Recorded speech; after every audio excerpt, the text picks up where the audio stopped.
E é um assunto interessante, porque nós estamos falando a respeito de arquitetura de contratos.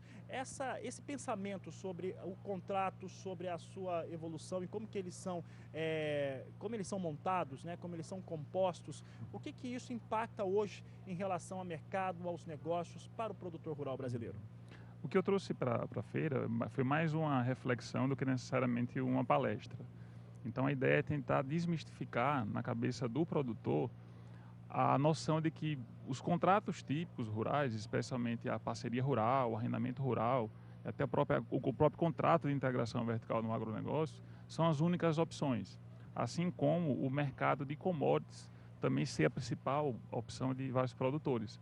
Então a reflexão que eu trouxe é no sentido de perceber que outros mercados podem ser formados, outras oportunidades podem ser criadas, especialmente por contratos.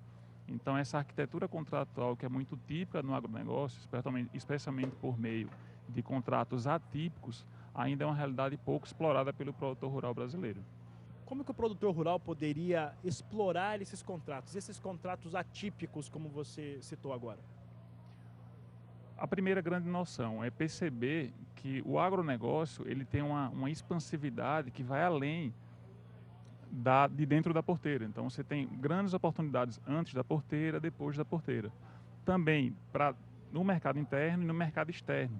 Então você tem não só a exportação, que é um referencial para o produtor rural, especialmente de grãos, mas nem todos os produtores exportam. Então eles precisam perceber a oportunidade de negócio fora do Brasil.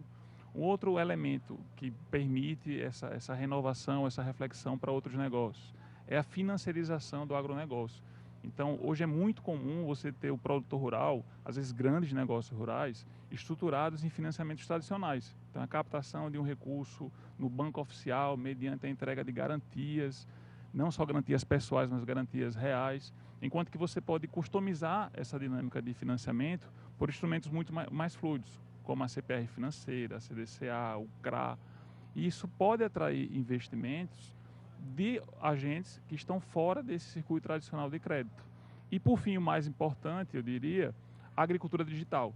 Então, os mercados digitais, os mercados que envolvem Big Data, a computação em nuvem, a própria internet das coisas, ainda é uma realidade presente em algumas fazendas, fora do país isso é muito mais comum, mas que nem precisa ser melhor explorada pelo produtor, tentando criar porque um negócio digital, Fabiano, ele já começa internacional.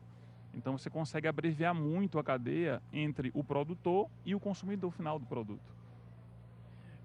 Adamir, uma das questões que você colocou agora, a questão da internet das coisas, como que tem se trabalhado hoje a questão da informação e os dados, principalmente, como que eles vão virar negócios. Aqui mesmo na Campo Grande Expo, nós temos aqui alguns estandes, o estande do Sebrae está trazendo a Agtecs, empresas que são voltadas para essa questão, e o produtor rural vai lá, olha, mas ainda com uma certa desconfiança, né? O que está fazendo com que o produtor ele ainda não veja isso como uma oportunidade de negócio, uma oportunidade de crescimento?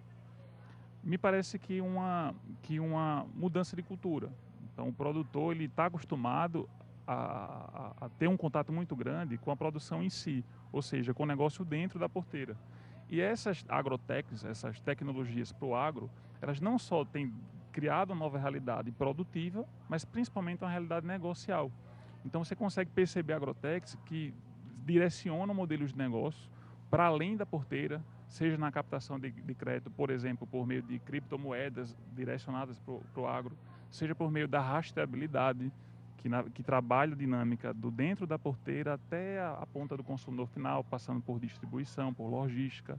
Agrotechs que lidam com a proximidade entre produtor e consumidor final, os negócios o B2P ou P2P, que são negócios de empresa a empresa, de pessoas a pessoas.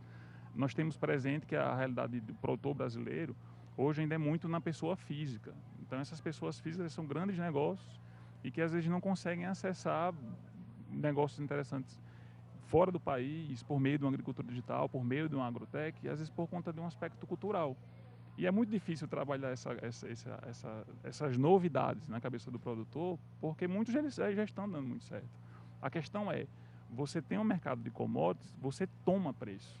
Enquanto que você pensa em envolver tecnologia, acessar mercado, especialmente por meio de contratos, você forma preço. Então, a sua agregação de valor ela passa a ser um pouco diferenciada. E eu não estou falando aqui de você abandonar um negócio de commodity, que é uma coisa muito interessante e viável. Mas começar, aos poucos, a mudar essa cultura, a perceber que existem mercados ou situações mais proveitosas e mais lucrativas para além das commodities.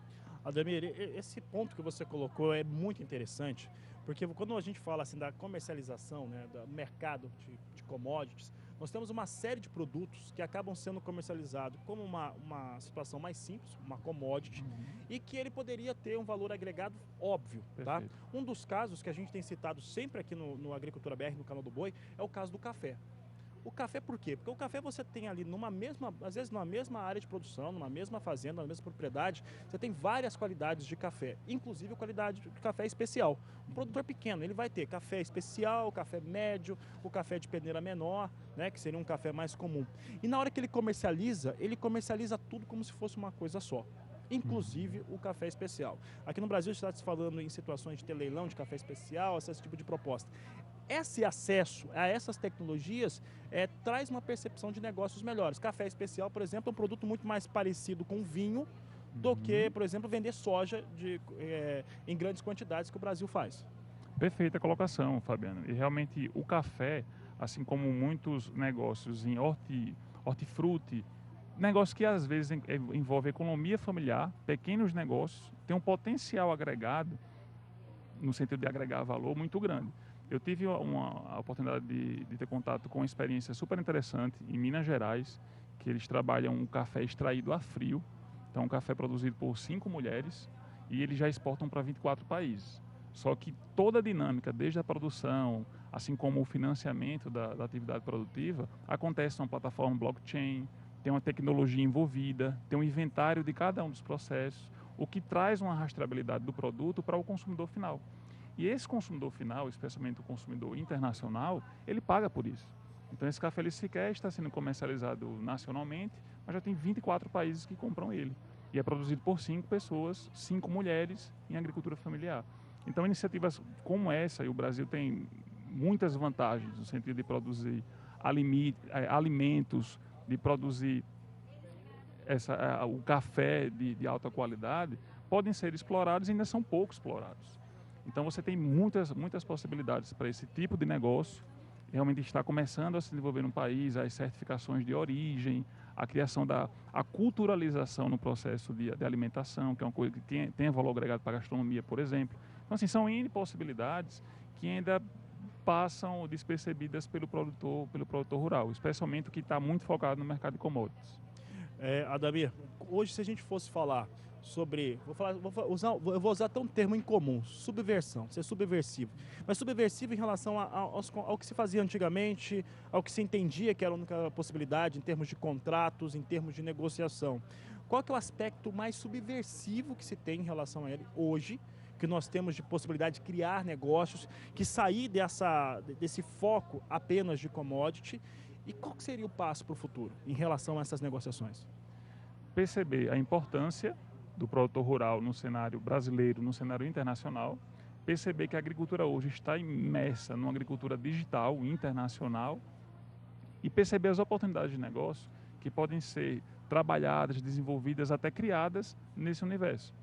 Então, qual é a grande vantagem, a grande facilidade nisso? É que esses modelos, eles são predominantemente contratuais. Então você não precisa, a regulação ela é mais fluida, os modelos são mais flexíveis, de modo que a adaptabilidade a novas tecnologias também passa a ser mais adequada. Então é muito difícil adaptar um negócio estruturado sobre tradicional, sobre uma fazenda com um contrato de arrendamento ou de parceria, e só isso, para um modelo de negócio desse com caráter exponencial. Então você falou de subversão, o pessoal nesse universo usa muito o termo de disrupção. Então que é um modelo de negócio que ninguém sabe que existe ainda, mas que ele já pode... É já viável, é possível, dá para fazer? E pode ser transformador para todo mundo. Para quem produz, para quem compra e para quem distribui, para quem participa desse grande negócio.